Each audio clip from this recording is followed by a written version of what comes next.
आदाब आदाब आदाब, गुड मॉर्निंग, अस्सलाम वालेकुम। क्या हाल चाल हैं जी? फिट हैं, एनर्जेटिक हैं?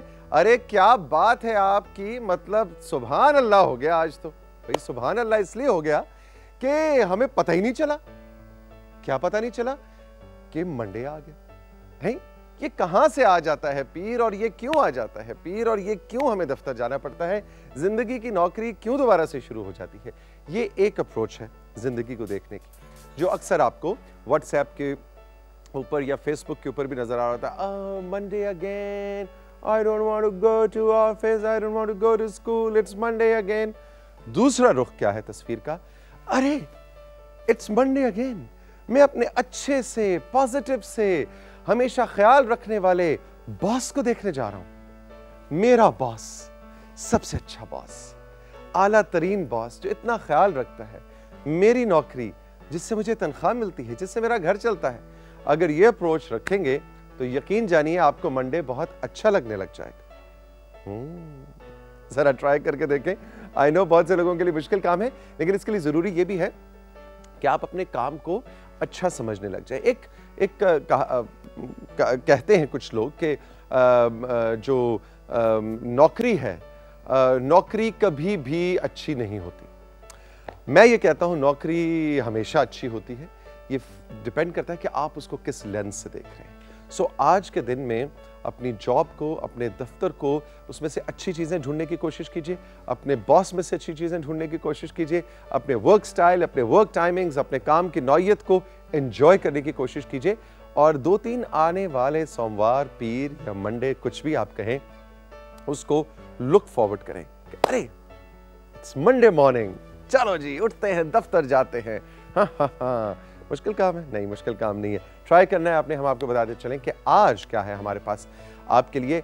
आज जनाब हन्नान था, मेरी क्लास फेलो, एक बड़े ज़बरदस्त सिंपल से अंदाज में हमें बताने लगी हैं कि पोल्यूशन को ख़त्म करने का हम कुछ छोटे छोटे स्टेप्स क्या ले सकते हैं। आप सोच रहे होंगे कि ये टॉपिक अक्सर हमारे प्रोग्राम में आता है। भाई हम अपने प्रोग्राम के अंदर ख़ासतौर पे बच्चों के सेगमेंट में जो टॉपिक्स लेके आते हैं, ज़्यादातर उनकी तादाद वो नहीं है जो हम खुद जिसका इंतखाब करें।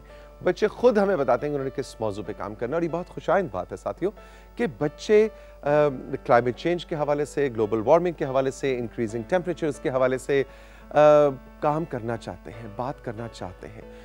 दरख्तों की कटाई के हवाले से, जो धुआं निकल रहा है इंडस्ट्री से, उसके हवाले से, या गाड़ियों से, या पानी के इस्तेमाल के हवाले से बच्चे खुद बात करना चाहते हैं, तो हम उनको एनकरेज करते हैं। आज मेरी क्लास फेलो हनानता इसी हवाले से बात करेंगी। एंड ऑफ कोर्स हमारे साथ होंगे अब्दुल्ला भाई। और अब्दुल्ला भाई आज अपने सेगमेंट में कुछ मज़े की चीज़ लेके आ रहे हैं, ऐसी जो हमें हेल्प करेगी घर बनाने के हवाले से। कुछ टिप्स आपको पता है वो अक्सर देते हैं उन तमाम साथियों के लिए जो घर बनाने के लिए हिम्मत कर रहे हैं और घर बनाने का इरादा रखते हैं। सो अब्दुल्ला भाई हमारे साथ होंगे। एंड ऑफ कोर्स जो मेल सेगमेंट है उसके अंदर आज हम कुछ म्यूज़िक की, कुछ अपकमिंग आर्टिस्ट, कुछ मीडिया की बात करेंगे। तो कुछ हल्ला गुल्ला रहेगा, मज़े का शो है। Don't worry, don't worry, don't worry. हम बढ़ते हैं जनाब ट्रेनर तहमीना और ट्रेनर काशिफ की जानिब। वालेकुम अस्सलाम, जीती रहिए, गुड मॉर्निंग, जीते रहें, गुड मॉर्निंग। आज क्या है जी आपके पास हमारे लिए? आज हमारे पास फुल बॉडी वर्कआउट है और कार्डियो भी है। यानी अगर आप फुल बॉडी वर्कआउट भी करना चाहते हैं, साथ में थोड़ा सा कार्डियो भी चाहते हैं, तो दोनों चीज़ें साथ साथ हैं आज। तो वो हम आज करेंगे। सबसे पहले आप वार्म अप करेंगे। वैसे भी थोड़ी सर्दी कुछ बढ़ती जा रही है, तो हम उस हिसाब से इंजरी ना हो जाए, इंजरी के चांसेस कम हो जाते हैं, वार्म अप करना बहुत ज़रूरी है जी। तो वर्कआउट शुरू करते हैं जी। अच्छा काशिफ, थोड़ा आप हम व्यूअर्स को बताएंगे भी। मैं काशिफ के साथ वर्कआउट से पहले बात कर रही थी कि काशिफ के पास वेट ज़्यादा हैं, तो प्लीज़ आपने थोड़ा सा माफ़ी हम थोड़ा करें। अच्छा, वार्म अप आपने कर लिया। सबसे पहली एक्सरसाइज है पाँव आपने जोड़ने हैं और बिल्कुल शुरू करें। अच्छा, सबसे पहले क्या करना है, जैसे आपने वेट्स पकड़े हैं, यू स्विंग, ये 1 एंड ये 2। उसके बाद आप यहाँ पे आए, आप स्लाइटली नीचे जाएंगे एंड देन अप। थोड़ी सी कंबाइन मूवमेंट है, कंफ्यूजिंग भी है, लेकिन आपने फोकस करना है। बिल्कुल हमारी मूव्स को नोट करिए और हम आपको स्लो मोशन में भी दिखाएंगे जी। तो ये आप जैसे पीछे गए वेट्स, अब सबसे ज़्यादा प्रॉब्लम जो है वो काशिफ भी जैसे करेंगे, काशिफ के पास हैवी वेट है कि स्विंग जब आप करते हैं और हैवी वेट होता है तो शोल्डर की इंजरी के चांसेस ज़रा थोड़े से बढ़ जाते हैं, और फिर आप ऊपर जाएंगे तो वो फिर थोड़ा सा। काशिफ ज़रा 2-3 अगर आप साइड से करके बता दें। Of course. तो काशिफ आपको थोड़ा एक्सप्लेन भी कर देंगे ज़रा प्रॉपर। बेंड हुए जी, हेड को होल्ड करके रखना है, 2 परफेक्ट ऑल द वे। एक दफा और बता देता हूँ, बैक स्ट्रेट 1, डंबल स्विंग 2। और ये आजकल बहुत ज्यादा इन भी है कि आप एक वक्त में एक एक्सरसाइज नहीं बल्कि एक कॉम्बो ऑफ एक्सरसाइजेस बनाएं। कॉम्बो, बिल्कुल। तो अभी जैसे काशिफ का आपने देखा है कि 3-4 चीजें इकट्ठी वो कर रहे हैं, स्विंग भी की है, ये भी की है, और फिर पूरी की पूरी बॉडी इन्वॉल्व है आपकी। और जब आप 15-20 रेपिटेशंस करेंगे तो ऑब्वियसली आपका हार्ट रेट भी बढ़ जाएगा। एग्जैक्टली। और तहमीना, वो जो आप अक्सर बात करती रहती हैं कि सिपिंग साथ साथ जरूरी है। बहुत कई जरूरी दफा हम है। समझते हैं कि सर्दियां हैं और सर्दियों में हम एक्सरसाइज कर रहे हैं तो गर्मी का मौसम नहीं है तो पानी की जरूरत शायद नहीं है, लेकिन बॉडी जो है वो वर्क मोड में आ रही है, तो साथ साथ पानी की इनटेक बहुत जरूरी है। जी, अगली एक्सरसाइज की तरफ बढ़ते हैं। तो अगली एक्सरसाइज जो है हमारी सेम, आपने इसी तरह से डंबल्स पकड़े हैं। तो सिंगल आर्म जैसे आप ये फ्रंट रेजेस करते हैं, हम सिंगल आप फ्रंट रेजेस करेंगे। जब आप नीचे आएंगे यू ट्विस्ट योर एल्बो और आपने ये बिहाइंड, ठीक है, ठीक है। उसके बाद ये स्टार्ट। जी बिल्कुल जैसे काशिफ कहते हैं। तो अब किया, अभी जैसे मेरे पास वेट कम है और काशिफ के पास, और आप देख सकते हैं कि तमीना ने एक हाथ पे वेट होल्ड किया हुआ है और मैंने अपनी वेस्ट पे हाथ रखा हुआ है। बेसिकली बैलेंसिंग के लिए मैंने यहाँ पे हाथ रखा हुआ है, सपोर्ट ली हुई है। चाहे तो वेट पकड़ सकते हैं लेकिन थोड़ी सी डिफिकल्टी हो जाएगी। तो दोनों मॉडिफिकेशंस आपके सामने हैं और दोनों इफेक्टिव हैं। मतलब आप कोई भी इसमें से एंगल करेंगे, जैसे अभी काशिफ का देखेंगे भी, दोनों इफेक्टिव है। Perfect. Switch, rotate, raise and. अच्छा, ये फिर आपने 12 या 15 रेपिटेशंस एक साइड पे की और उसके बाद फिर 12 या 15 रेपिटेशंस दूसरी साइड पे आपने किए, ठीक है। काशिफ, हम इस साइड पे आ जाएंगे। अच्छा, सबसे पहले हम वो बर्पी से स्टार्ट करते हैं, ऑफ कोर्स डंबल के साथ। डायगोनल हो जाते हैं थोड़ा सा, बिल्कुल ठीक है। चलिए जी, शुरू अच्छा करते हैं। तो आप नीचे आएंगे, ये आप गए, उसके बाद आप फिर स्टैंड किया एंड बाइसेप कर्ल्स। जी, ठीक है, शुरू करें। अच्छा जी, अगेन आपको स्लो थोड़ा सा इसलिए बता रहे हैं, वैसे जब आप मोमेंटम में होंगे तो प्रॉब्लम नहीं होगी, थोड़ा लेकिन समझने में आसानी होती है इसलिए स्लो बता रहे। Don't worry about that. शुरू करें। नीचे आए, पीछे गए आप, उसके बाद स्टैंड किया और ये बाइसेप का। अब अगेन वो बर्पी जो हम कार्डियो के लिए करते हैं वो तो हम कर ही रहे हैं, लेकिन हम आर्म्स को भी साथ एक तरह से 3 चीजें हो रही हैं जी। आपने पहले पुशअप की है, फिर बर्पी की है और उसके बाद बाइसेप कर्ल्स किए हैं। तो अगेन कॉम्बो बना है 3 चीजों का।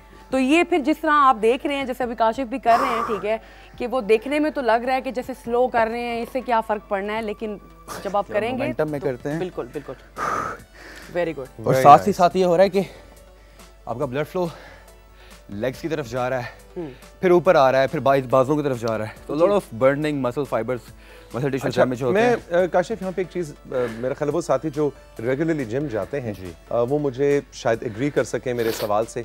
मैंने पर्सनली ये एक्सपीरियंस किया है क्योंकि काशिफ जब मुझे ट्रेन करते हैं तो इनका बहुत ज़्यादा होता है mind muscle connection, mind muscle connection, और मेरा माइंड मसल कनेक्शन बहुत अच्छा बनता भी है। लेकिन तहमीना काशिफ मुझे थोड़ा सा गाइड करें कि जब मैं ये बुकेज करता हूँ या कॉम्बोज करता हूँ तो मेरा माइंड मसल कनेक्शन बनना बहुत मुश्किल हो जाता है, क्योंकि मैं माइंड मसल कनेक्शन पहले अभी अगर मैंने पुशअप पे किया है, अपनी चेस्ट पे किया है, फौरन मैं अपनी बर्पी कर रहा हूँ, बर्पी के साथ मैं बाइसेप कर्ल्स। और टाइमर का कैसे ख्याल रखूं? 30 सेकंड्स कैसे करूं? 60 सेकंड? टाइमर का शायद हाँ इतना मुझे मसला नहीं होता, लेकिन मुझे होता है अगर मेरा कनेक्शन जाके अपने फोर आर्म से बन रहा है तो अगले ही लम्हे मुझे अपने चेस्ट पे कनेक्शन बनाना है।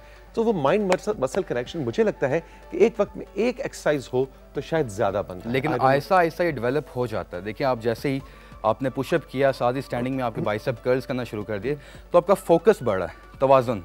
पुशअप किया, आपका फोकस आपके शोल्डर चेस्ट पे होगा, और जब आप स्टैंडिंग में आए बाइसेप कर्ल्स पे तो आप स्विचिंग नथिंग। वो स्विचिंग मेरे लिए बड़ी मुश्किल होती है। असल में वो हर ये वैसे काशिफ भी इस बात से एग्री करेंगे कि ये हमारे लिए भी मुश्किल होता है। मतलब मैं कई दफ़ा एक्सरसाइज जिम के अंदर किसी को करवा रही होती हूँ, जैसे हम लोग 3 पॉइंट प्लैंक्स या इस तरह की चीज़ें कुछ करवा रहे होते हैं, और कई क्लाइंट्स आपकी तरह मुझे ये चीज़ कहते हैं कि तमीना हमसे तो नहीं हो रहा, ठीक है, जैसे आप कर रही हैं हमसे नहीं हो रहा, बट ट्रस्ट में, ठीक है, कि एक टाइम था कि जब हमने स्टार्ट किया था तो हमसे भी नहीं होता था। अगेन वही पिछले हफ्ते की तरह कि थोड़ा सा टाइम लगेगा, प्रैक्टिस।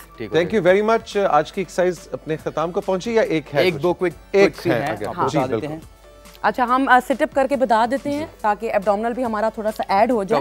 अच्छा ये भी अगेन कॉमो है आपका, जैसे आप सिटअप आम रूटीन में करते हैं, आप नीचे लेटे हैं वेट या वेट के बगैर, आप ऊपर आएंगे, सिटअप आपने किया, उसके बाद लेग रेस की, ये ट्विस्ट, ठीक है, उसके बाद अगेन आप नीचे गए, आप आए, फिर आपने क्रॉस की लेग्स और ये। अब ये आपने 15 से 20 दफा रेपिटेशंस आपने, कम सौखा नहीं भाई। देखने में ऑब्वियसली प्रैक्टिस वही बात है कि जितना आप का फिटनेस लेवल है, फिटनेस लेवल के हिसाब से करेंगे। अभी हैवी वेट के साथ करें, लाइट वेट के साथ करें, वो फिर आप जब घर पे हैं या जिम में हैं, आप प्लीज अपना फिटनेस लेवल देखें और इंजरी से बचें। दिन ब दिन आपने प्रोग्रेशन नहीं बढ़ानी है, प्रोग्रेशन से मुराद वजन नहीं लेना, महीने 2 के बाद अपने आप को चैलेंज दें। Great trainer Tahmina, trainer Kashif, thank you very much, बहुत बहुत शुक्रिया for a wonderful session today. हम चल के लेंगे जनाब एक मशहूरियाँ ब्रेक, और ब्रेक के बाद हनानता मेरी क्लास वाले मेरे साथ हैं, और आज कुछ ज़रा दरख्तों के हवाले से, कुछ पोल्यूशन के हवाले से कुछ इंटरेस्टिंग सी टिप्स आपको हनानता देना चाह रही हैं। बहुत सीरियस हैं, बहुत नाराज़ हैं इंसानों से। अभी आपको बताते हैं इनकी नाराज़गी क्या है, रहिए मेरे साथ।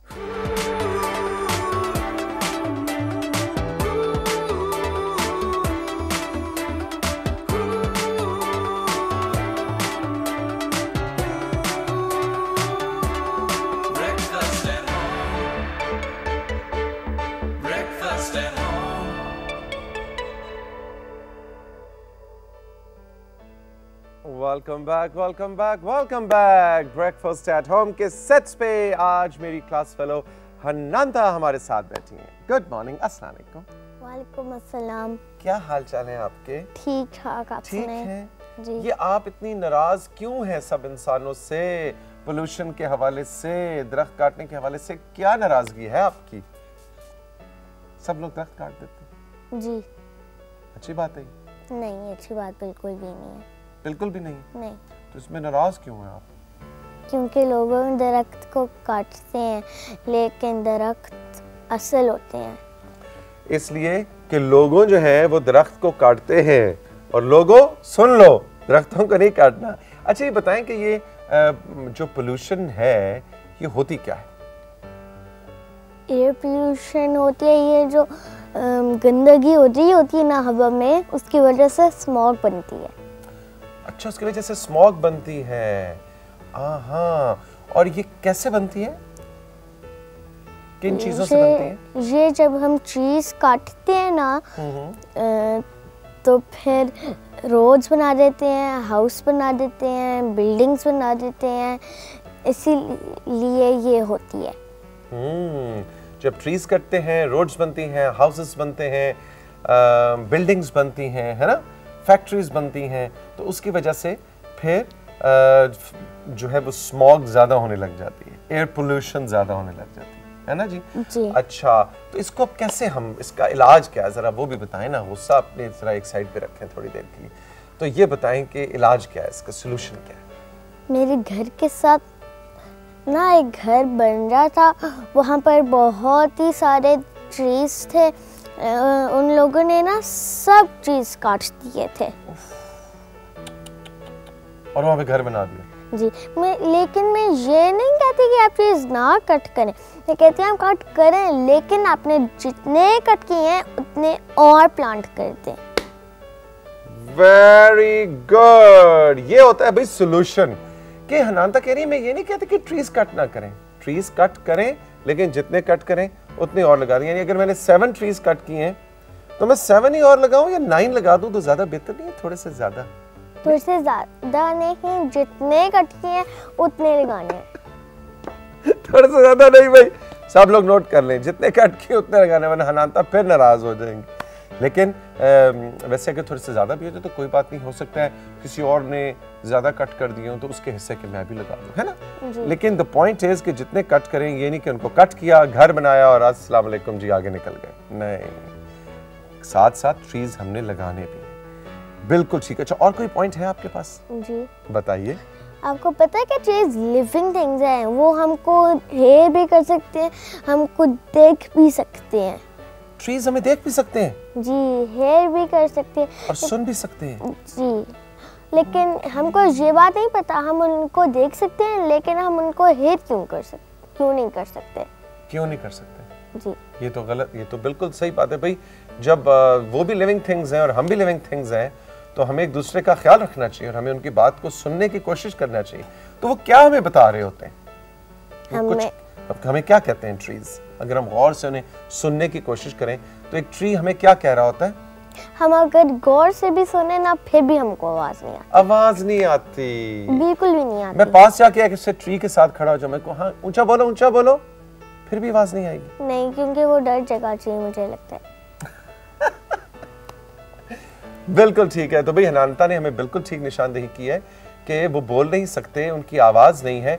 इसका मतलब ये नहीं है कि वो एक लिविंग थिंग नहीं है। हमें उनका ख्याल करना है बिल्कुल उसी तरह से जिस तरह हम और लिविंग थिंग्स का ख्याल करते हैं, जिस तरह हम इंसान अपना ख्याल करते हैं। Very good point. अच्छा जी, अब जरा हम बढ़ेंगे। आपको पता है अफ्रीका में ना एक ट्राइब है, वो अगर उसको एक चीज काटना हो ना, वो काटता नहीं है, सामने जाके खड़ा होकर कहते हैं आप तो इतने गंदे लग रहे हैं, मुझे तो आपका कलर अच्छा ही नहीं लग रहा। फिर आपको पता है चीज क्या करते हैं? चीज खुद ही डेड हो जाता है। खुद ही डेड हो जाता है। इसका मतलब है कि चीज हमको हेयर कर सकते हैं, वो लिविंग थिंग्स है। ओए जबरदस्त। ट्रीज जो हैं वो लिविंग थिंग्स हैं, वो हमें हेयर कर सकते हैं।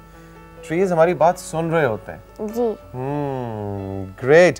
अच्छा जी, हनानता और उसके फ्रेंड्स ने अपने स्कूल में, अभी एंडिंग टाइम नहीं है। अभी एंडिंग टाइम नहीं है? अच्छा नहीं, भी अभी एंडिंग टाइम नहीं है। नहीं बताओ कौन सा पॉइंट रहता है? और आपने चीज की बहुत टेक केयर करनी है। ठीक है। और अगर हम चीज प्लांट नहीं करेंगे ना, तो फिर पता क्या होगा? हमारी पूरी दुनिया सारी की सारी डेजर्ट बन जाएगी। अर्थ पूरी की पूरी डेजर्ट बन जाएगी अगर हम ट्रीज का ख्याल नहीं करेंगे। जी, और इनको सबको काट देंगे। तो फिर हो सकता है कि हम रॉकेट में बैठे और किसी और प्लेनेट चले जाएं, और हो सकता है उस प्लेनेट में एलियंस भी हों। तो उस प्लेनेट के लिए तो हम भी एलियंस बन जाएंगे ना जी। वो हमें देख के कहेंगे ये क्या एलियंस आ गए, हमें देख के कहेंगे, है ना? और हम उनको देख के कहेंगे ये एलियंस ऐसे होते हैं। तो इसलिए ट्रीज नहीं काटने। और आप लोगों ने चीज की बहुत ही ज्यादा टेक केयर करनी है, और उनको कट नहीं करना, उनको पानी देना है, और उनके ऊपर जैसे आप हार्ट्स बनाते हैं ना, हार्ट्स भी नहीं बनाने, वो लिविंग थिंग्स हैं ये। और ये देखें हनाता जो भी बात कर रही है ना, कि अगर हम ट्रीज को काटेंगे तो वो डेजर्ट बन जाएगी हमारी अर्थ। और चीज की ब्रांचेस जो होती है ना, वो चीज की स्किन होती है, उनको फिर दर्द हो गया तो होती है। अगर आप प्रेस करें उनके ऊपर और कुछ हार्ट्स बना दे, आपने भी नहीं बनाने। मैं भी नहीं बनाऊंगा। डन हो गया जी, मैं भी नहीं बनाऊंगा भाई। जो ये बात बिल्कुल ठीक कह रही है, हम ट्रीज पे जाके ए हार्ट जी जो लिखते हैं वो हमने नहीं लिखना, इसलिए कि ट्रीज। और देखिए, और जो हनानता भी बात कर रही थी ना, ये जरा एक्सप्लेन करो। हाँ, ये क्या है?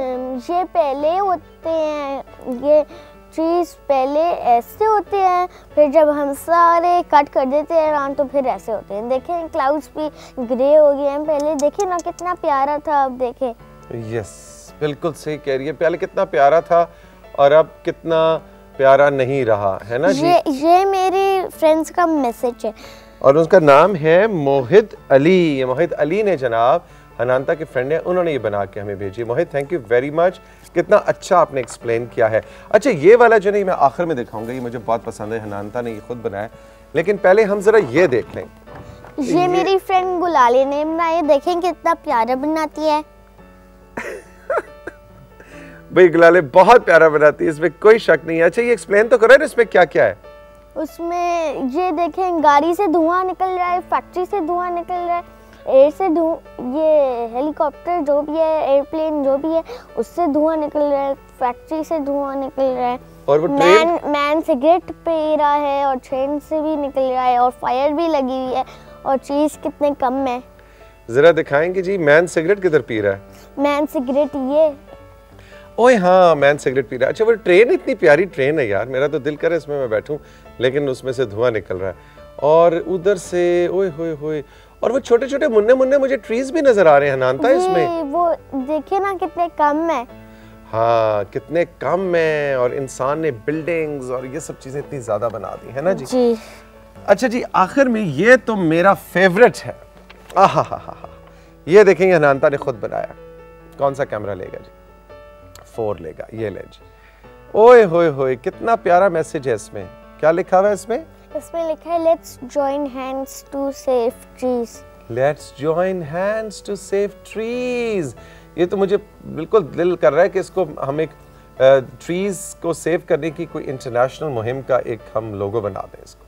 इतना जबरदस्त आइडिया है। Ananta, you are great, you know that, you know that. अच्छा जी, एक हमारे पास विजुअली भी स्लाइड पे भी एक पोस्टर, एक डिजाइन है, वो भी जरा दिखाएंगे। वाह, ये बताओ क्या है? ये मेरी फ्रेंड खुशबख्त ने बनाया है। खुशबख्त ने कितना अच्छा बनाया है कि वो हैंड्स पे अर्थ है, अर्थ में पानी है और वो पोल्यूशन का जिन जो है वो देख रहा है अर्थ को। ओए होए होए होए। और वो देखो लेफ्ट साइड पे तौसीक अंकल झाड़ू लेके खड़े हैं, सफाई कर रहे हैं, है ना? जी। मेरे से शक्ल मिल रही है ना उसकी? मुझे तो नहीं लगता। नहीं लगता? उसकी मूंछें हैं यार। अनंता, थैंक यू वेरी मच। इतना अच्छा आपने आज सेगमेंट डिजाइन किया और मैं आइंदा हार्ट नहीं बनाऊंगा जाके दरख्तों के ऊपर, ठीक है? टी हार्ट वो नहीं लिखूंगा, ठीक है? वो नहीं लिखना, कुछ भी नहीं लिखना, ट्रीज पे कुछ भी नहीं लिखना। और दूसरों को भी मना करना है और उनसे भी कहना है कि आप पेस्ट भी ना करें और ना ये पेस्ट्स उतारें। और अगर ट्रीज पहले ही डेड होगी हुई ना और हम वो उतारें और हमको नजर आए कि ये डेड है ना ट्रीज, तो हम और प्लांट करते हैं। और प्लांट डन हो गया जी। थैंक यू वेरी मच, बहुत बहुत शुक्रिया। हैव अ गुड डे हनानता। हम चल के लेंगे जनाब एक ब्रेक और ब्रेक के बाद अब्दुल्ला भाई हमारे साथ मौजूद हैं और अब्दुल्ला भाई को आज हमने जरा कटहरे में खड़ा करना है क्योंकि अभी हमें अनानता ने बताया कि इनके सामने घर बन रहा था और जो आर्किटेक्ट थे वो आए और घर बनाने वाले आए और उन्होंने आके ट्रीज काट दिए और वहां पे घर बना दिया। तो अभी हम सर अब्दुल्ला भाई से सबसे पहले तो ये पूछते हैं ना कि ये आर्किटेक्ट्स और ये कंस्ट्रक्शन और ये बिल्डिंग के जो एक्सपर्ट्स हैं ये इन चीज़ों का ख्याल रखते हैं या नहीं रखते? रहिए मेरे साथ, अभी मिलते हैं।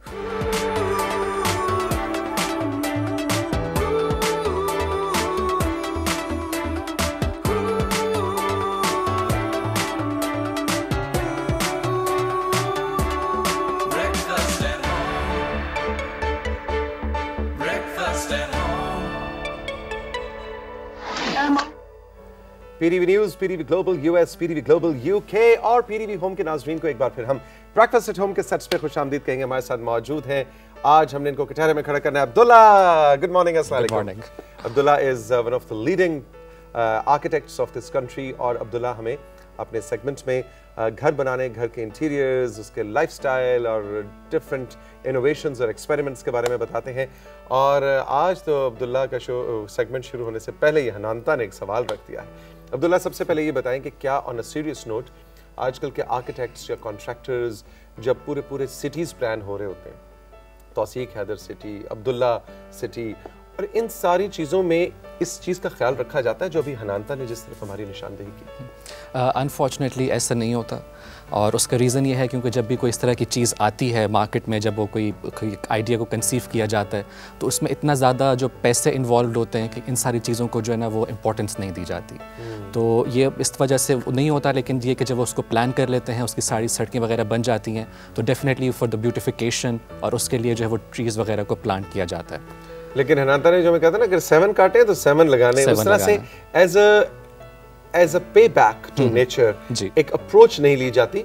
बस वो यही है कि सड़क बन गई है तो उसके किनारे दरख्त लगा दो, वो भी गनीमत है बिल्कुल, लेकिन एज एन अप्रोच नहीं लिया जाता। जी नहीं लिया जाता है ऑन दैट स्केल, तो बिल्कुल भी नहीं लिया जाता। लेकिन अगर हम अपने थोड़ा सा जो है वो माइक्रो स्केल के ऊपर देखें कि इंसान हम खुद क्या कर सकते हैं, तो उसमें हम ये कर सकते हैं कि अगर हमारे पास कोई पीस ऑफ लैंड है और उसके अंदर कोई दरख्त मौजूद है तो हम अपने आर्किटेक्ट से कहें कि वो इस तरीके से रिक्वेस्ट करें कि जी कुछ इस तरह से डिज़ाइन करें कि उस ट्री को जो है वो बरकरार रखा जा सके। मुझे याद है लाहौर में हमारे एक अजीज़ हैं, उनके घर के अंदर आई रिमेम्बर को ऐसी जगह पे था दरख्त के उन्होंने उसको अपने घर का ऐसे हिस्सा बनाया कि उनके टीवी लाउंज के अंदर वो दरख्त उगा हुआ है और आज भी है और उस दरख्त के इर्द गिर्द बैठ के सब लोग टीवी देखते हैं। बिल्कुल, इस तरह की बहुत सारी पॉसिबिलिटीज़ हैं, तो अगर उस चीज़ को मद्देनजर रखा जाए, उसको इंपॉर्टेंस दी जाए, तो उसके इर्द गिर्द कुछ ना कुछ डिज़ाइन किया जा सकता है। उसको मतलब दरख्त काटना वाहिद हल नहीं है। हाँ, लेकिन क्लाइंट का भी राजी होना ज़रूरी है और आर्किटेक्ट कोई अच्छा सोल्यूशन दे उसके इर्द गिर्द, तो ये दोनों चीज़ें क्लाइंट को हम अनानता से मिलवा देंगे, उसकी मजाल है कि राजी ना हो।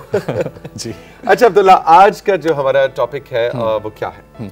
तौसीक, पिछले सेगमेंट में हमने बात की थी कॉन्ट्रैक्टर्स के हवाले से, तो लास्ट टाइम हम बात कर रहे थे क्लाइंट को किस चीज़ों का ख्याल करना चाहिए, तो उसी की कंटिन्यूएशन में आज हम थोड़ा सा दूसरी साइड की तरफ जाएंगे और कुछ कॉन्ट्रैक्टर्स को बताएंगे कि वो किन चीज़ों का ख्याल कर सकते हैं अपने बिजनेस को थोड़ा बेहतर बनाने में या एक अच्छी सर्विस प्रोवाइड करने में क्लाइंट को। ग्रेट। सो जो कॉन्ट्रैक्टर्स हैं जी, ठेकेदार बहन भाई हमारे जो इस प्रोफेशन के अंदर हैं, जो घर कॉन्ट्रैक्चुअली बनाते हैं और बेचते हैं या क्लाइंट्स के लिए बनाते हैं, वो टिप्स लेने के लिए तैयार हो जाएं। जी, पहली टिप क्या है? सबसे पहले तो तौसीक, जिस तरह हमने पिछली दफ़ा भी बात की थी कि जो एक कॉन्ट्रैक्टर होते हैं उसके ऊपर बहुत ज़्यादा जिम्मेदारी होती है, तो सबसे पहला जो पॉइंट ये है कि उस जिम्मेदारी को जो है वो महसूस किया जाए। ठीक है ना, रिस्पॉन्सिबिलिटी, आपको पैसे भी बहुत मिल रहे हैं, आपका काम भी वहाँ पे बहुत ज़्यादा है, तो आपने रिस्पॉन्सिबिलिटी लेनी है काम की। और फिर जो सेकंड और थर्ड पॉइंट है वो कुछ थोड़ा इसी से रिलेटेड ही है। एक तो है टाइम मैनेजमेंट। ठीक है, आप जो कॉन्ट्रैक्टर होता है उससे पता होता है कि अब कितने टाइम के बाद हमें शटरिंग वाले को एंगेज करने की ज़रूरत है, अब हमें किस वीक में या कितने दिनों के बाद जो हमें सरिये वाले को बुलाने की ज़रूरत है। तो थोड़ा सा इस चीज़ को फोरसी कर लें, पहले से थोड़ा सा इस पर रिसर्च वो देख लें कि क्या किस तरह की ज़रूरत है और उसके हिसाब से लोगों को एंगेज कर लें।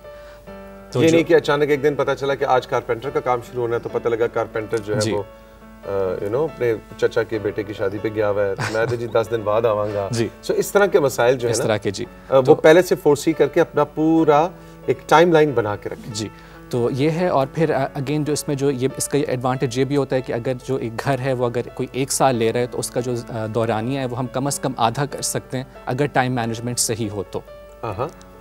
जी, टाइम मैनेजमेंट एक बहुत इंपॉर्टेंट, टाइम मैनेजमेंट एक बहुत ज़्यादा इंपॉर्टेंट चीज़ है। सेकेंडली इसमें यह है कि जो घर बनाना है या कोई भी बिल्डिंग हम बना रहे हैं वो थोड़ा सा एक कॉम्प्लिकेटेड किस्म की चीज़ होती है, उसमें बेतहाशा ड्राइंग्स होती हैं, कुछ प्लान्स होते हैं, कुछ एलिवेशन होती है, क्योंकि वो एक 2D होता है कागज़ के ऊपर, जैसे हमने 3D में बनाना होता है, और कागज़ के ऊपर वो चीज़ आपको छोटी सी नज़र आ रही है, लेकिन असल में एक इंसान ने उसके अंदर रहना है, उस जगह को इस्तेमाल करना है, तो उसके लिए मल्टीपल ड्राइंग्स बनती हैं। तो मैंने अक्सर ये देखा है कि वो सिर्फ एक ही ड्राइंग के ऊपर फोकस करके उसी को फॉलो करके सब कुछ बनाने की कोशिश करते हैं। तो ये हर सारी की सारी इन्फॉर्मेशन जो है वो एक चीज़ में डालना इम्पॉसिबल सी चीज़ है, मुमकिन नहीं है, इसीलिए मुख्तलिफ ड्राइंग्स होती हैं। तो कुछ ये क्या मुमकिन है कि अब मैं अगर एक घर बनाने के प्रोफेशन के अंदर एक ठेकेदार की हैसियत से काम कर रहा हूँ, एक कॉन्ट्रैक्टर की हैसियत से, लेकिन मैंने कोई डिग्रियां हासिल नहीं की हुई, मेरी तालीम भी बहुत आला भी नहीं है और बहुत कम भी नहीं है, तो क्या ये ड्राइंग्स को पढ़ना और समझना सीखा जा सकता है?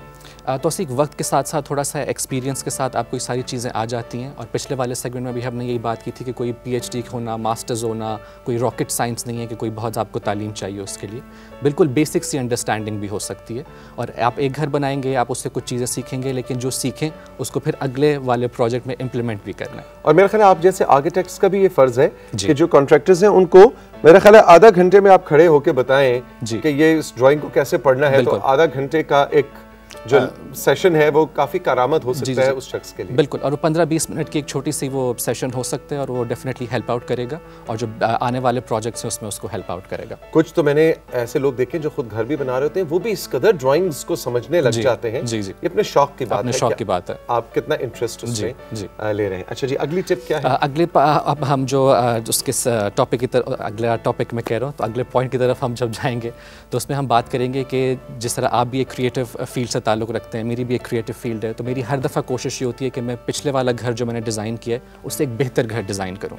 जो मैंने अपने एक्सपीरियंसेस से सीखा है मैं उससे सीखूँ और कोई उसको इम्प्रूव करूँ। सिमिलरली आप भी जब शो करते होंगे, आपकी कोशिश होती होगी कि पिछले वाले शो से इसको बेहतर किया जाए। तो जो कॉन्ट्रैक्टर हैं उनको भी अपने जो पास्ट एक्सपीरियंसेस हैं उनसे सीखना चाहिए, और अगले उसमें अगला जो भी प्रोजेक्ट वो कर रहे हैं उसको थोड़ा सा बेहतर तरीके से, in terms of time management, in terms of जो उसकी कोई डिटेलें बननी है, इन टर्म्स ऑफ कि उसमें टेक्नोलॉजी में कुछ थोड़ी बहुत जिद्दत लानी है, तो हर चीज़ को थोड़ा थोड़ा सा इम्प्रूव करने की कोशिश करें उसमें।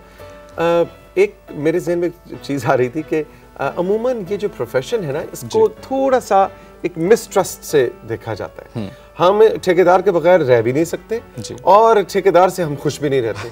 मतलब हम हर वक्त ये कहते रहते हैं, हाँ मतलब असनिस ने कहीं ना कहीं कोई 5,000 6,000 का तो छुरी चलाई ही चलाई होगी। बिल्कुल। क्या ये भी मेरा ख्याल है स्टीरियोटाइपिंग हमने कर ली है? तो सिर्फ मेरा थोड़ा सा इसका जो जवाब है वो ये होगा कि हम एज अ नेशन जो है हमें थोड़ा सा ट्रस्ट करने में थोड़ी सी मुश्किल होती है, चाहे वो आपका कोई डॉक्टर हो, चाहे वो आपका कोई लॉयर हो, चाहे वो आपका आर्किटेक्ट हो, चाहे वो आपका कॉन्ट्रैक्टर हो तो थोड़ा सा, चाहे आपका सियासतदान हो, चाहे आपका सियासतदान हो, तो वो ट्रस्ट करने में थोड़ा सा प्रॉब्लम होता है।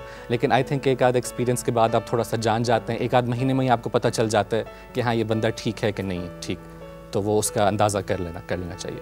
फाइनेंशियल मैनेजमेंट के हवाले से आप क्या टिप देंगे? पिछली दफ़ा जिस तरह हम लोगों ने बात की थी उसमें मैंने कहा था कि उसकी जो पेमेंट्स हैं वो उसको चीज़ में क्राइटेरिया होना चाहिए कि जब इतना काम हो जाएगा तो उस वक्त इतनी % पेमेंट होगी, जब अगला वाला स्टेज हो जाएगा तो इतनी % पेमेंट होगी, छत है उसमें इतनी ज़्यादा पेमेंट हो जाएगी। तो इस तरीके से जो है ना वो उसको पेमेंट करते रहें, तो वो जो कॉन्ट्रैक्टर है उसका भी आहिस्ता आहिस्ता अपना काम चलता रहेगा और जो क्लाइंट है उसके ऊपर भी ओवरबर्डन नहीं होगा, क्योंकि उसने सारी की सारी चीज़ों के लिए एक तारीख मुकर्रर की हुई है। अच्छा ये बताइए कि मैंने अमूमन देखा है कि जो ठेकेदार भाई और बहनें हैं, क्योंकि अब तो बहुत सी ख़वातीन भी इस प्रोफेशन के अंदर आ गई, वो ये करते हैं कि मसलन वो 4 घर बना रहे हैं, ठीक है ना, एक काशिफ का है, एक तहमीना का है, एक अब्दुल्ला का है, एक तौसीक का है। अच्छा वो तहमीना ने जो पैसे दिए ना, अच्छा हाँ ये तो अभी लकड़ी थोड़ा टाइम है, इसको उसके पाइप लाने में लगा दो अब्दुल्ला के। अब्दुल्ला ने जो बाद में पैसे देगा, अच्छा उससे तौसीक का सरिया ले आओ। सो इस तरह की इधर के पैसे उधर, उधर के पैसे उधर से, लेकिन जी हमने भी अपना साइकिल चलाना होता है। बिल्कुल। मेरा ज़ाती ख्याल ये है कि अगर तहमीना ने जो पैसे दिए उसका बिल्कुल अलग से एक खाता होना चाहिए, हिसाब होना चाहिए, वो अलग एक अकाउंट या मे बी सेम अकाउंट, लेकिन ऐसा नहीं कि अब्दुल्ला के घर की वजह से तहमीना का घर डिले हो रहा है। इसके हवाले से आप क्या? जी बिल्कुल ऐसा ही है। अगर आप मल्टीपल प्रोजेक्ट्स कर रहे हैं एट द सेम टाइम, एक ही वक्त में मुख्तलिफ प्रोजेक्ट्स हैं आपके पास, तो हर किसी का जो एक अकाउंट आपको अलग से मेंटेन करना चाहिए, जो पूरा खाता हो आपके पास, रजिस्टर हो जिसमें हर चीज़ की एंट्री हो कि आपके पास कितने पैसे आ रहे हैं और आप किस तरह से पैसे खर्च कर रहे हैं, ताकि वो क्लाइंट भी उसे देखता रहे, उसकी भी थोड़ी सी तसल्ली रहे, आपके फाइनेंसेस भी ठीक रहेंगे, आपको भी कोई प्रॉब्लम नहीं होगी, तो उस तरीके से ज़्यादा बेहतर चीज़ चलेगी। एक अच्छा आर्किटेक्ट जो विजुअलाइज करता है, जो ड्रॉ करता है कि ओ जी ये मैंने हनानता का घर बनाया है, ये मैंने बना लिया, उसको अच्छी एग्जीक्यूशन के लिए कितने % आप फैक्टर इन करेंगे अच्छा ठेकेदार होना? ज़्यादा जो है वो आर्किटेक्ट पे डिपेंड करता है। अगर आर्किटेक्ट अच्छा है, स्ट्रॉन्ग है, तो वो ठेकेदार से उस तरीके से काम निकलवा लेता है। लेकिन अगर आप आर्किटेक्ट को बीच में से निकाल देंगे पिक्चर में से और सिर्फ ठेकेदार पे इन्हिसार करेंगे, तो ठेकेदार अनफॉर्चुनेटली वो ये करते हैं कि सारी जो डिटेल्स हैं जिससे खूबसूरती आती है वो उसमें से निकाल लेते हैं और अपना काम आसान करने के उसमें होता है। तो इस वजह से आर्किटेक्ट की इन्वॉल्वमेंट अगर हो तो डेफिनेटली जो चीज़ आर्किटेक्ट आपको पेपर के ऊपर दिखा रहा है उस चीज़ ने वैसा ही बनना है और उससे इवन बेटर बनेगी वो। तो मेरा ख्याल है खुद जिसका घर बन रहा है वो खुद थोड़ा सा एक्स्ट्रा इंटरेस्ट ले। जी बिल्कुल। तो ये ज़्यादा ज़रूरी है। ये होता है क्योंकि इसमें पैसे भी बहुत ज़्यादा इन्वॉल्व हैं और कहते हैं कि घर रोज़ रोज़ नहीं बनते, तो वो एक इतनी बड़ी आप इन्वेस्टमेंट कर रहे हैं तो आपकी डेफिनेटली इन्वॉल्वमेंट होनी चाहिए उसमें। Great Abdullah, thank you very much, बहुत बहुत शुक्रिया। आपको याद होगा कि हमने पिछले हफ्ते दूसरी साइड ऑफ द स्टोरी ली थी ठेकेदार से अच्छी तरह से काम कैसे आपने करवाना है, लेकिन आज हमने दूसरी साइड ऑफ द स्टोरी ली है। अगर आप इस पूरी सीरीज में इंटरेस्ट रखते हैं तो ब्रेकफास्ट एट होम हमारा जो शो है ये ऑनलाइन सारे शोज पड़े हुए हैं। अब्दुल्ला और हसाम के जो दोनों लीडिंग आर्किटेक्ट्स हैं आपके लिए ये सेगमेंट सजा के लाते हैं, लिविंग लाइफस्टाइल और इंटीरियर्स और कलर्स और इस हवाले से भी। तो जाइए, ढूंढिए, और अगर आप घर बनवाने का इरादा रखते हैं तो उस सीरीज़ को देखिए, आपको बेशुमार मुफीद टिप्स उसमें मिलेंगे। जी ग्रेट। हम चल के लेंगे एक छोटा सा मशहूरिया ब्रेक, और ब्रेक से जब वापस आएंगे तो नाद नज़ीर हमारे साथ हैं जो कि एक यूके बेस्ड एक्टर हैं, मॉडल हैं, टीवी एंकर हैं।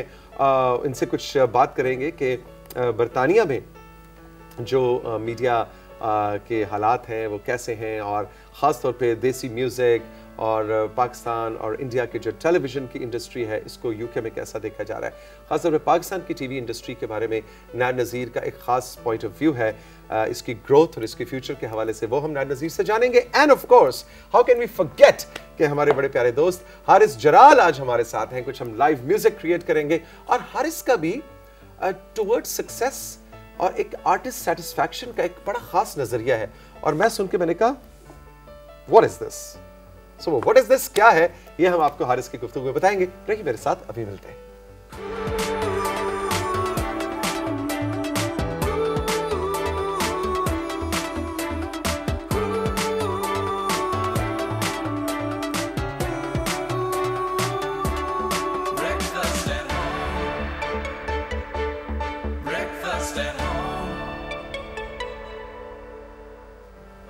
एक बार फिर आपको ब्रेकफास्ट एट होम के सेट्स पे खुशामदीद कहेंगे।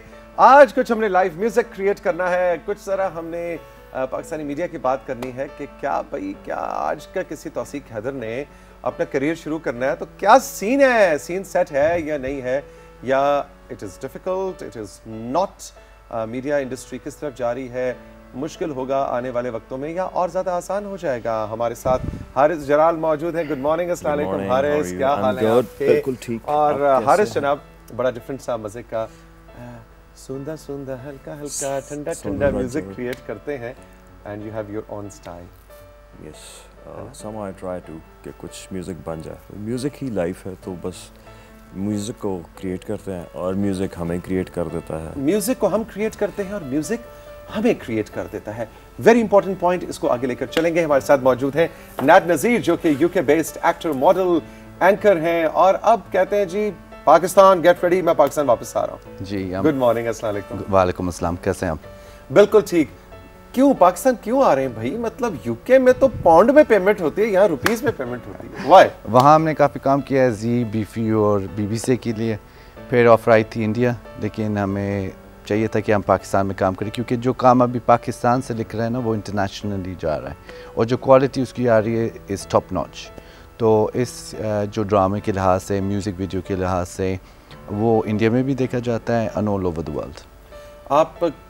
आपका वो मयार क्या है, आपके स्टैंडर्ड्स क्या हैं जिस पे आप कह रहे हैं कि पाकिस्तान से जो ड्रामा निकल के आ रहा है, पाकिस्तान से जो म्यूज़िक वीडियोस निकल के आ रहे हैं वो इंटरनेशनल स्टैंडर्ड टॉप नॉच हैं? किस लिहाज से, लुक उसकी या उसकी क्वालिटी के क्या फैक्टर्स हैं आपके पास? वेल, सिंगर्स के लिहाज से देखा जाए तो we have the most head and have the most classical singers. So music के लिहाज से भी जो सिंगर्स हैं, एक्टिंग के लिहाज से भी, और जो म्यूज़िक वीडियोस बन रहे हैं और जो मूवीज़ भी बन रहे हैं, अच्छा, उनकी क्वालिटी में बहुत डिफरेंस आ रहा है। अब कंपैरिजन बॉलीवुड से और हॉलीवुड से हो रहा है। इंटरेस्टिंग। हारिस, इस पे आप क्या कहेंगे? बहुत क्लियरली नाद नज़ीर का एक स्टांस है जिसका भी मैं कुछ देर पहले भी जिक्र कर रहा था कि पाकिस्तान से जो म्यूज़िक और जो एक्टिंग का स्टैंडर्ड निकल के आ रहा है वो किसी भी लिहाज से मतलब हम इंडियन बॉलीवुड इंडस्ट्री की टक्कर पे वो काम हो रहा है। What do you think about it? बिल्कुल, आई एग्री, ऐसा ही है। कुछ थोड़ा सा इख्तलाफ है मुझे म्यूज़िक को लेके कि म्यूज़िक में हम अब थोड़ा सा कवर्स और ओरिजिनल कंटेंट से थोड़ा हट के रीमिक्सेस की साइड पे हैं, but quality of course it's better than all others. कुछ उसमें चीज़ें हमारे पास काफ़ी अच्छी हैं, बट अगेन जो नया कंटेंट है दैट इज़ समहाउ मिसिंग।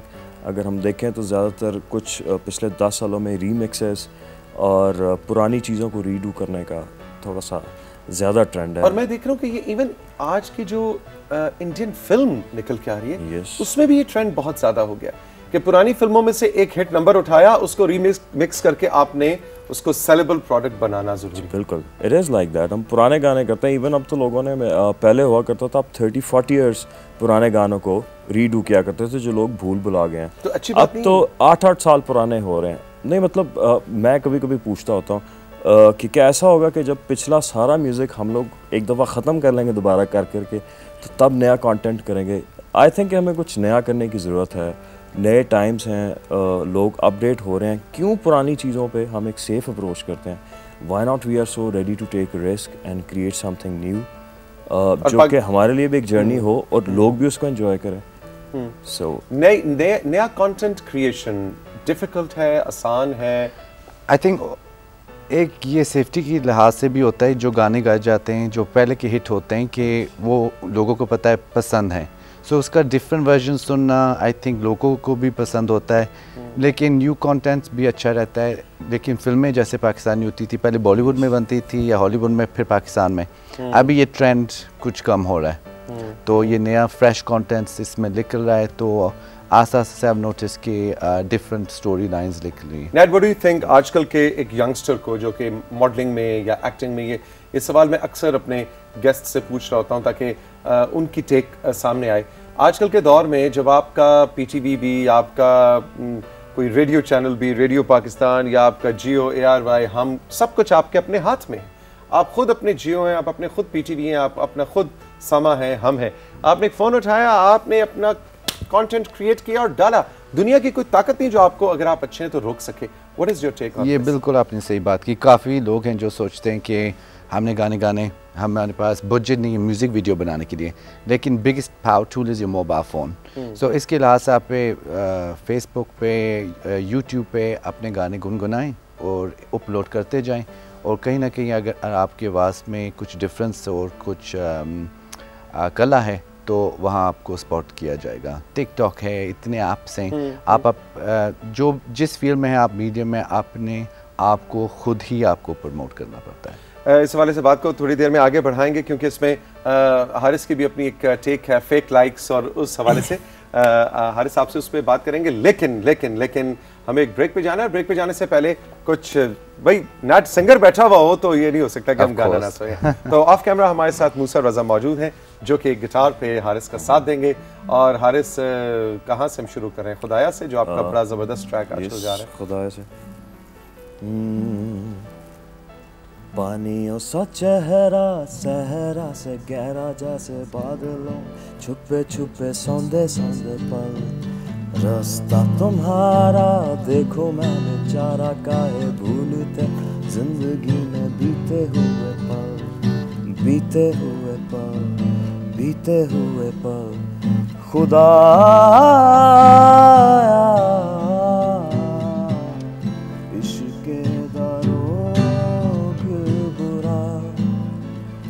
खुदा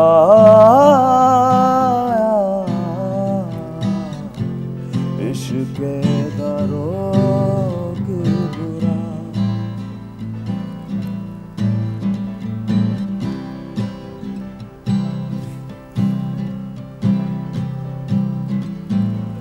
इश्क़ दी ए हो कहानी, कागज़ दी कश्ती ते पानी। वाह, इश्क दे वेरी ट्रू, डंगे नहीं बच दे, इश्क दी रीते पुरानी, दिल का परिंदा है कुछ देर जिंदा, जैसे पीने को ढूंढे ये सौंदा सौंदा जल, रास्ता तुम्हारा देखो मैं बेचारा, काहे जिंदगी में बीते हुए पल, बीते हुए पल, बीते हुए पल। खुदा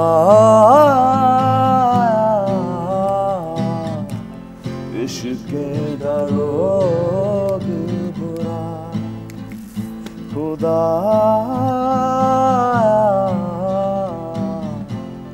इश्क़ दरोग बुरा। Very nice, very nice, very nice. मैं कहते हैं सौंदा सौंदा, ठहरा ठहरा, मीठा मीठा सा स्टाइल है। और इसका हम रहेंगे एक दूसरे के साथ, आप हमारे साथ और हम आपके साथ, लेकिन छोटा सा एक मशहूरिया ब्रेक। ब्रेक के बाद अभी मिलते हैं।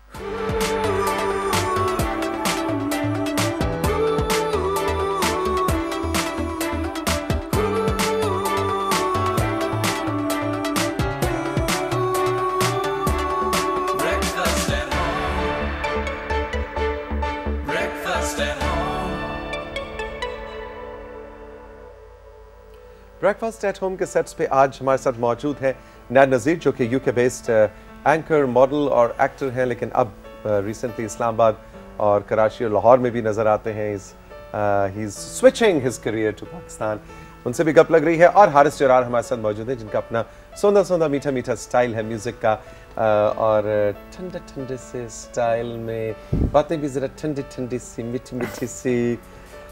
हारिस, आपका एक ख़ास नज़रिया है on the satisfaction level of an artist. आप बताएं, एक आर्टिस्ट, हम ये भी कहते हैं बड़ा जी जज्बाती होते हैं, बड़े इमोशनल होते हैं जी आर्टिस्ट। वैसे मैं ऐसे एग्री नहीं करता, मतलब जहाँ उन्होंने इमोशनल बनना होता है इमोशनल बन जाते हैं, और जहाँ इन्होंने फौरन हो जाता हाँ फौरन जनाब सीधे हो जाते हैं, नहीं जी नहीं 2 लाख नहीं 2.5 लाख तो एक पैसा काट ही लवांगा। वहाँ पे कहाँ गया आर्टिस्ट पर, है ना? यू एग्री विद मी?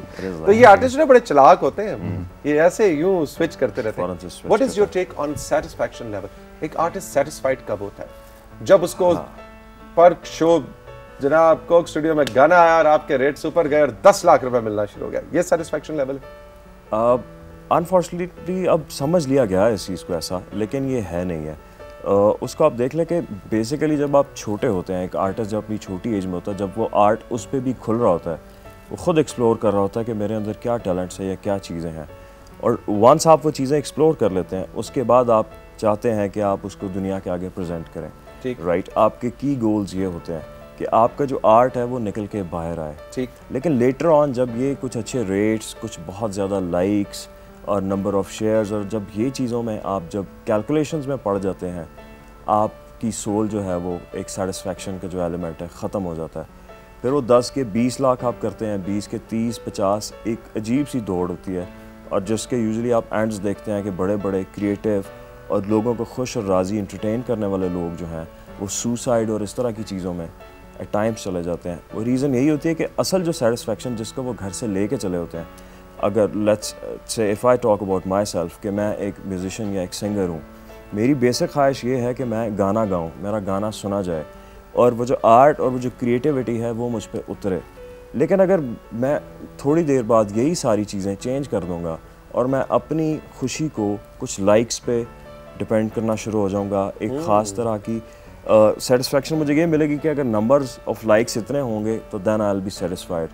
और रिसेंट टाइम में ऐसा हुआ है कि कुछ आर्टिस्ट कह लेंगे हम उन्हें, उन लोगों ने इन्वेस्ट किया अपने सोशल मीडिया पे, बहुत ज़्यादा उन्होंने लाइक्स खरीदे, और लेकिन वो हैरान होते थे कि आप उनकी वीडियोस देखें तो अरबों करोड़ों, लगता था कि मतलब बाकी के प्लैनेट्स भी इनकी वीडियोस को व्यू करते हैं, but when they are out तो उन्हें कोई लोग जो है वो पहचानते नहीं है। सो बीच के फिर वो डिससेटिस्फैक्शन का एलिमेंट इससे बनता है। कुछ किया भी था कि फेक लाइक्स को आउट किया था। यस, रिसेंटली कुछ ऐसी वीडियोस थी जिनके आप समझ लें कि अगर 800 मिलियंस हैं तो अगले दिन आप जाते हैं तो वो 400 मिलियन पे होते हैं। थोड़ा सा शायद ये तो किसी लगता है कि वो शेयर्स इन्वेस्ट किए हुए थे जो कि रातों रात स्टॉक मार्केट नीचे आई है तो वो आधे के आधे रह गए।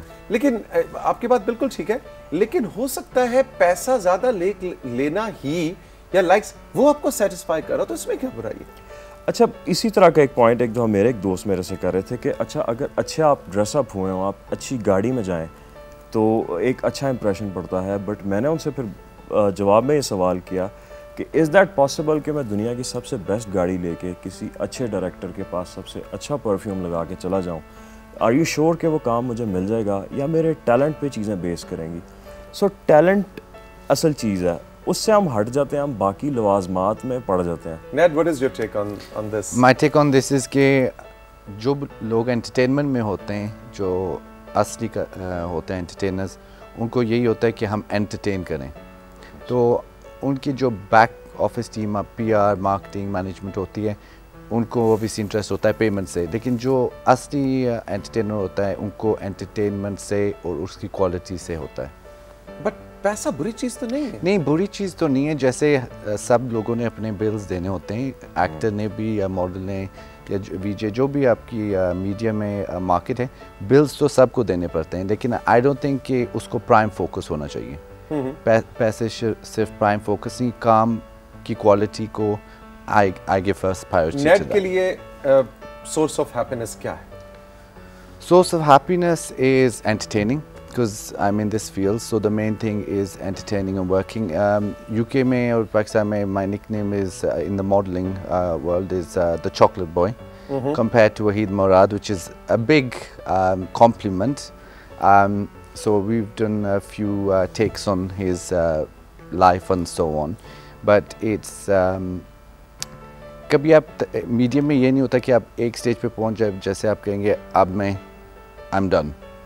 आपका हमेशा कोई टारगेट रहता है, अच्छा अब ये कर लिया, नेक्स्ट ये करना है, अब नेक्स्ट ये कर लिया, नेक्स्ट। आपका नेक्स्ट टारगेट क्या है? नेक्स्ट प्रोजेक्ट के बारे में अभी 2 ड्रामास के ऑफर आए हैं और 3 फिल्मों के ऑफर्स आए हैं, लेकिन ये बात है कि you know this in English, quality is better than quantity. तो पहले स्क्रिप्ट को पढ़ के उसमें, और ये भी चीज़ काफ़ी होती है कि लोग कहते हैं हमें लीड चाहिए, लीड चाहिए, लीड चाहिए, लेकिन हमेशा ये नहीं होता कि आपको लीड ही करना पड़े। अगर उसका किरदार जो है इंटरेस्टिंग है, वो अगर आपके 5 सेकंड का भी रोल है, लेकिन वो किरदार अच्छा होना चाहिए। हारिस, क्या सुना रहे हो? मायनी शाह हुसैन की काफ़ी है। हाँ, उसको आपने बल्कि रिकम्पोज किया है। यस, काफ़ी उसकी राइट सी ट्यून थी, लेकिन मेरे अंदर से वो कुछ और तरह से उसे मैं देखता था। मायनी है, मैं उसको मेंटोर और मुर्शिद से रिलेट कर जाता हूँ। ओके। सो फिर उसी कनेक्टिविटी में ये एक ख़ास सी चीज़ बनी थी। सो मायनी। अच्छा, मायनी को आप अपने मुर्शिद और अपने मेंटोर से रिलेट करते हैं इन्हीं लिरिक्स को विद अ डिफरेंट ट्यून। चलिए जनाब, सुनते हैं।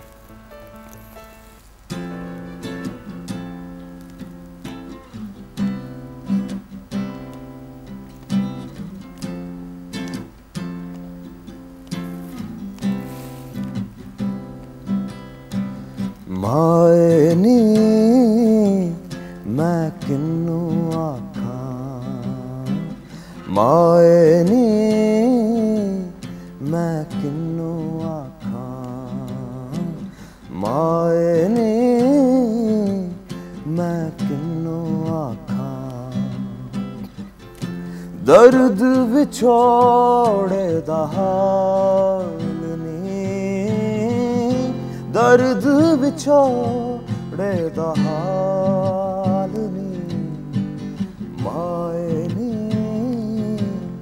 मैं किन्नू आखा, मायनी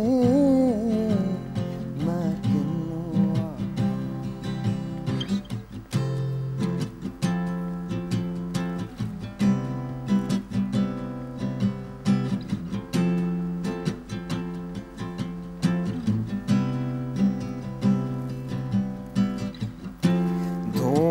दुखे मेरे मुर्शद वाला, धुआं दुखे मेरे मुर्शद वाला, मुर्शद वाला, मुर्शद वाला, मुर्शद वाला, मुर्शद वाला, जा पोला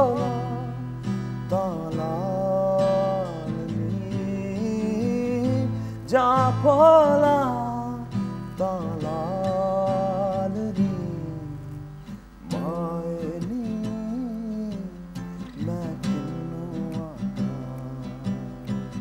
मायनी मैं किन्नू आखा। Very nice. नेड, बाकी हमने इस ट्यून को हमेशा एक और तरह से सुना है। So how did you? Magical. Very good. Very nice, very nice. हम चल के लेंगे जनाब एक छोटा सा मशहूरिया ब्रेक, और ब्रेक से वापस आएंगे तो नेड नज़ीर और हारिस जराल हमारे साथ मौजूद हैं। गुफ्तगू, गपशप और म्यूजिक का सिलसिला जारी है, रहिए मेरे साथ।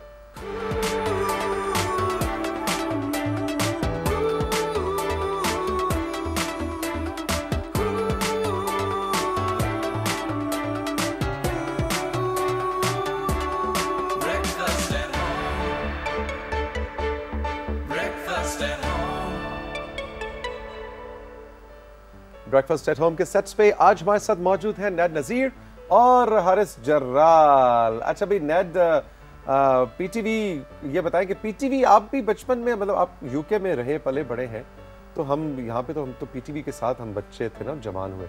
आप भी पीटीवी के शोज वगैरह वहाँ पे देखते हैं? What is the scene? Scene यहाँ है, वहाँ तक कि अम्मी देखती होती थी, तो पीछे पे बैकग्राउंड पे हम भी ज्वाइन कर लेते थे कभी कभी। तो अभी तो पीटीवी के काफ़ी शोज़ हैं जो वहाँ पे काफ़ी मशहूर हैं। एक आपका है और 2-3 जो शोज़ के पीटीवी ग्लोबल पे, जो PTV world, PTV global, PTV world, PTV home. So हाँ, वहाँ काफ़ी चलते हैं आपके शोज़ वहाँ। अच्छा नेड, आपने भी थोड़ी देर पहले, खैर आपका जो करियर है वो है भी as an anchor, as a you know as an actor, as a model, लेकिन अभी आपने थोड़ी देर पहले कहा कि फिल्म भी करने लगा हूँ और टीवी ड्रामा भी। तो ये what is your take on this? के अक्सर यहाँ पे गेस्ट आते हैं, वो कहते हैं कि जो टीवी ड्रामा का जो फेसेस हैं वो जब फिल्म में जाते हैं तो हमें लगता है कि वो हम ड्रामा ही देख रहे हैं। सो आप क्या ऐसा नहीं चाहेंगे कि आप किसी एक मीडियम को चुनें और ताकि आपकी आइडेंटिटी उसी के मुताबिक बने? बात यह है कि यूके में ये आपको प्रॉब्लम नहीं रहती, क्योंकि अगर आप वीजे करें फिर उसके थ्रू आपको मॉडलिंग वगैरह और फिल्म प्रोजेक्ट्स मिलती हैं। तो यहाँ पे यही डायरेक्टर से बात चल रही है कि अगर ड्रामा साइंस कर लिए तो जैसे आपने कहा, डायरेक्टर यही कह रहे हैं कि जब फिल्में देखते लोगों को ये नहीं पता फिल्म देख रहे हैं या ड्रामा हम देख रहे हैं। तो अब हम क्या करें कि कुछ टाइम सोच के कि एक आए हम हमें पाकिस्तान सिर्फ 10 दिन हुए, तो उसके बाद अभी PR लॉन्च इधर हो रही है, तो हम नहीं चाहते कि एकदम से हम ऐसे कुछ साइन कर दें, क्योंकि जो काम आप जल्दी से करेंगे बाद में आप उतना ही पछताएंगे। So I think take things slowly and then look forward. Haris, what's up next? क्या फ्यूचर में होने जा रहा है?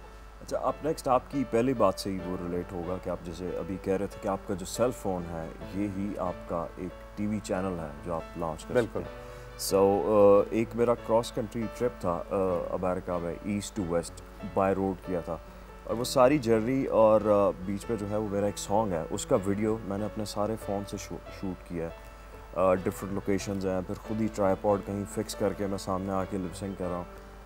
It's in the editing. एक तो वो रिसेंटली आने वाला है और एक आध फिल्म के सॉन्ग है वो मैं कर रहा हूँ, ख़ुद कंपोज और लिख भी रहा हूँ। आपका क्योंकि सेटिस्फैक्शन और हैप्पीनेस के हवाले से बड़ा एक डिफरेंट स्टांस है और मीडिया में कम लोगों का ये स्टांस होता है, तो 10 साल के बाद हारिस जलाल को कहाँ देखते हो?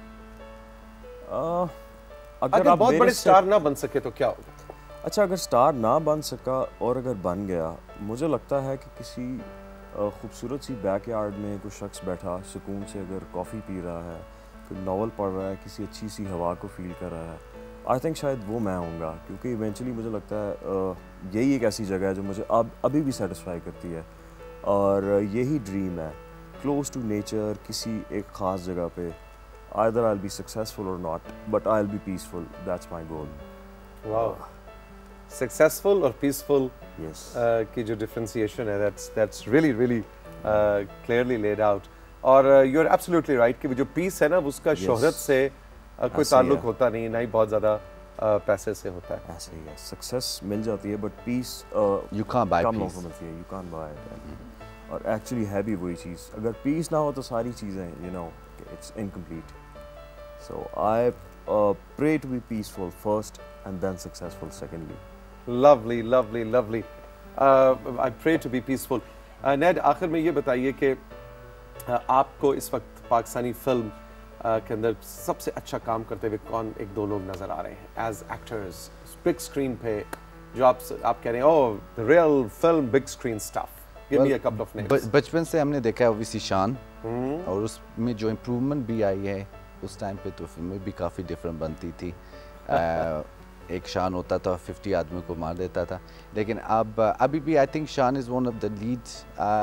रीमा ने तो काम रीमा खान इज़ हाँ जी, उन्होंने उस तरह से छोड़ दिया, काम तो छोड़ा हुआ है, but Amina Javed she is doing quite well, और अमीना शेख जो यूके से हैं वो भी काफ़ी अच्छा काम कर रही हैं। ग्रेट। आपके जी फेवरेट सिंगर्स जो इस वक्त खास तौर पे सिंगर्स में मुझे क्या कहते हैं, बैक आप उन्हें कह लें प्लेबैक म्यूजिक में, अगर यहाँ पे देखा जाए मेरे फेवरेट हैं करंटली आतिफ असलम है, Ali Zafar is so good, और ये दोनों फिल्म मुझे पसंद है। राहत फ़तेह अली खान इज़ ब्रिलियंट, क्या बात है उनकी, वो ये तीनों मेरे फेवरेट हैं। और ओवर द टाइम इन लोगों ने अपने म्यूज़िक को अपडेट रखा। सजाद अली उन्हें मैं छोटे होते से फॉलो कर रहा हूँ, और टिल डेट उनका हर साल, वो पाकिस्तान के आमिर खान मुझे लगता है कि साल में एक गाना आता है उनका, और इट्स ब्लॉकबस्टर। क्या बात है, नो डाउट, ये सब मेरे favourite. Ned Nazir, thank you very much for being on the show. Haris, आपका बहुत बहुत शुक्रिया। लेकिन हम जाते जाते हारिस से एक गाना ज़रूर सुनना चाहेंगे, और आप सबसे हम चाहेंगे इजाज़त, ज़िंदगी ने दी इजाज़त। तो कल फिर मुलाकात होगी 7:15 पे सो पाकिस्तान टाइम PTV होम पे, शाम 4 बजे PTV होम पे Pakistan time, PTV global Europe सुबह 8 बजे, और PTV ग्लोबल US सुबह 8 बजे, और आफ्टरनून में 4 बजे PTV न्यूज़। अपना बहुत सा ख्याल रखिएगा। जी हारिस, ओवर टू यू, सुनाओ कुछ हमें। गुस्ताख दिल बिना इजाजत ही मोहब्बत कर गया। गुस्ताख दिल बिना मोहब्बत ही मोहब्बत कर गया। वादों से मुकर गया, दिल दिल से उतर गया, बिना इजाजत ही मोहब्बत कर गया। गुस्ताख दिल, गुस्ताख दिल, गुस्ताख दिल, गुस्ताख दिल, गुस्ताख दिल, गुस्ताख दिल, गुस्ताख दिल, गुस्ताख दिल।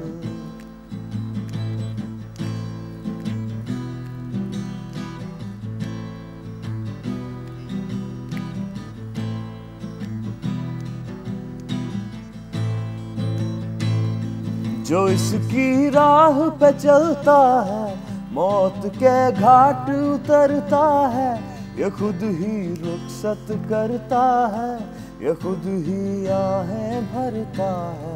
पुरानी लैला से ये दिल कभी जब धोखा खाता है, नई हीर दिखा के फिर इसे ये लूट ले जाता है। लगता था सुधर गया, गलती फिर से कर गया, बिना इजाजत ही मोहब्बत कर गया। गुस्ताख दिल, गुस्ताख दिल, गुस्ताख दिल, गुस्ताख दिल, गुस्ताख दिल, गुस्ताख दिल, गुस्ताख दिल, गुस्ताख दिल।